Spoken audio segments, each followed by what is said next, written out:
qual o dano psicológico que todo esse caos na pandemia pode trazer? Lembrando que depois a gente pode falar mais de pandemia, mas essa foi a pergunta da Natália. E esse tem sido um tema bem recorrente aqui, né? É porque tá afetando a vida de todo mundo. Inclusive, eu acho que até por isso que ela tá mandando essa pergunta, né?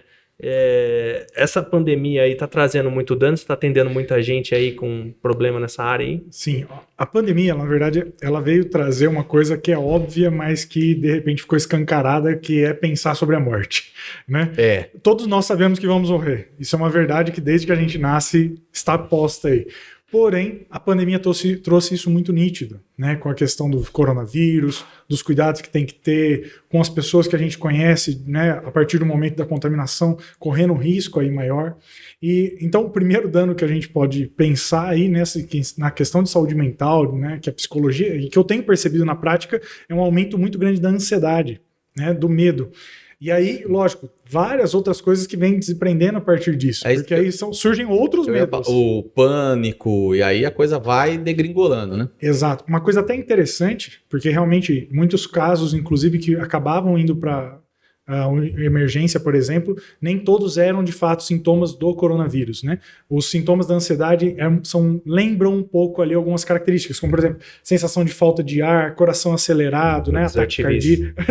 Então, o episódio de ansiedade em si, a pessoa pode confundir muito fácil ali com alguns dos sintomas da Covid-19.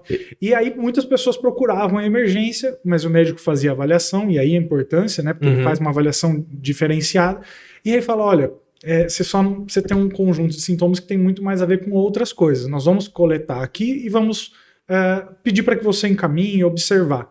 E muitos casos são relacionados à ansiedade. Uma coisa interessante que você falou da pandemia, né? E pandemia, a gente sabe que é uma epidemia, mas a nível global, ou de muitas pessoas, muitas nações diferentes. E a palavra pânico vem de pânicos, do grego, e ela era associada à mitologia grega ao se encontrar lá na mitologia o deus Pan. O que era o deus Pan? Um deus muito feio, parecia um demônio mesmo, né? A escultura dele. E a tradição falava que os camponeses, quando o via, eles entravam em pânico, em desespero. Né? Nossa. E aí vem a palavra pânico, né? Esse medo que ele é desproporcional, ele é um desespero, é uma falta de ar mesmo, é uma situação muito aflita. Porque diziam que esse Deus era muito feio, então quem encontrasse com ele entrava em pânico. E aí quando a gente pensa na pandemia, que também tem ali o prefixo pan, né? E também vem do grego, mas no sentido das doenças, a gente tem, eu diria que uma pandemia que aconteceu secundária ao coronavírus foi a da ansiedade, do pânico. Por quê? Com o excesso de informações, que é uma coisa que a gente também está vivendo pela primeira vez, né? Uma pandemia aí na realidade virtual, acompanhamento, é um BBB da doença, né?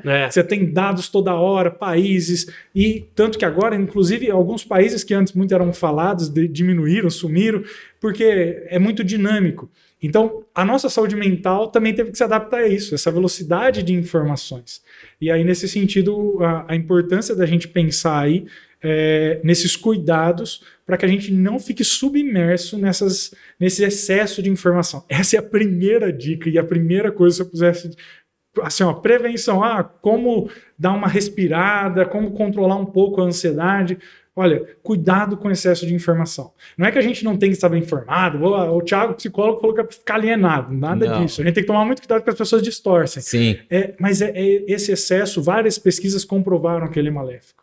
Né? Então esse é um dos piores prejuízos. É que a gente tem um excesso muito grande de informação, nós não conseguimos ter o tempo necessário de reflexão e aquilo começa a gerar em nós uma angústia, uns sentimentos que a gente nem sabe nomear. Eu não estou doente. Às vezes eu não tenho ninguém da minha família doente, mas eu tô lá em casa, inclusive estou cumprindo todas as medidas. Quantas pessoas estão seguindo o protocolo, tomar banho de álcool, né, que vocês falaram.